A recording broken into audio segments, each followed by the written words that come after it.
ఏంటి ఖుషి? అది మంచం దగ్గరికి రానివ్వా? మంచం మీద కూర్చొనివ్వా నన్ను?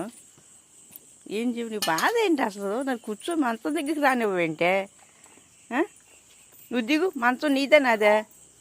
మంచం నీదే నాది. నేను మంచం నాది, నేను మంచం మీద కూర్చుంటా. సరేనా? వద్దా? మంచం మీద కూర్చోవద్దా? మంచం నీదే నాది అసలు. ఓయ్ దిగు, నువ్వు కింద దిగు. దిగు, కింద దిగు. దిగు దిగు దిగు మన దిగు. దిగు. మంచం నాది, దిగు. తీగమ్మడు, తీగమ్మడు. రాక్షసి రాకాశాసాలు ఎత్తన్నావు బాగా.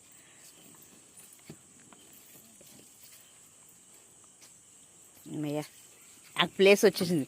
నేను పడుకుంటా, కాసేపు పడుకుంటా ఉండు. కాసేపు పడుకుంటా ఉండు. కాసేపు పడుకుంటా మా అమ్మగా. కాసేపు పడుకుంటా, పడుకొని కాసేపు పడుకొని కూసేపు పడుకుంటా.